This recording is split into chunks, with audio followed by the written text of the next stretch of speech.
Have you ever wondered what connects a famous ship that sank about 100 years ago, the Titanic, with a modern submarine that vanished just recently, the Ocean Gate Titan? They both were incredible feats of engineering.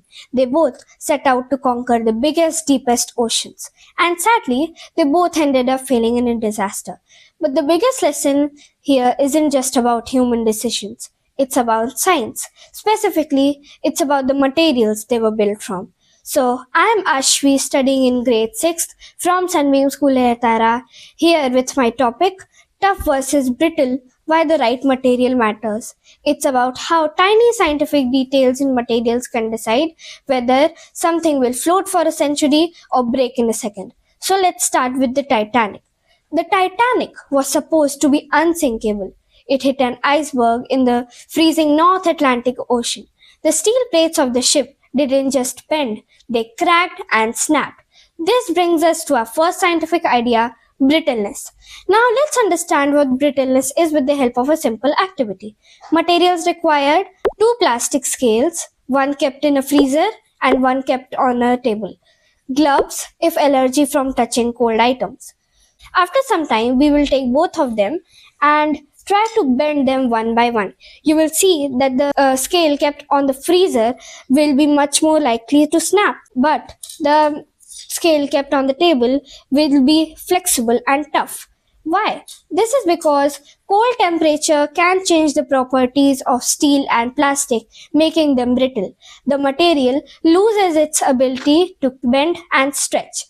The engineers at that time didn't understand how their steel would behave in extreme cold. Now, let's look at the Ocean Gate Titan, which went to the bottom of the ocean.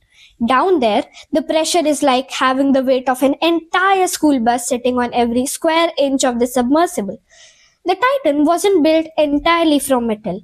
It was built from a composite metal called carbon fiber, which were layers of super strong cloth glued together. The deep sea wants to crush everything, so engineers need to use the best shapes to resist crushing, which is known as compression. So, if you put the pressure on the cylinder, it isn't shared evenly and it will eventually buckle and collapse. But if you put the same weight or pressure on a sphere, the pressure is shared evenly across the entire surface, making it incredibly strong. The Titan was a cylinder, which made it weaker. Plus, the carbon fiber had layers, so when those layers started to separate, which is known as delamination, the whole structure imploded. It was the wrong material in the wrong shape for that crushing job. Fortunately, modern engineers do learn these lessons. Look at India's upcoming deep sea vehicle, the Matsya 6000, which is part of the Samudrayan mission. The scientist who designed it needed a vessel that could go even deeper, up to 6,000 meters, and survive that incredible pressure. So for this, they chose a perfect spherical hull and a special titanium alloy. Titanium is incredibly strong, tougher than most steel, and critically, it resists the extreme cold and pressure without becoming brittle.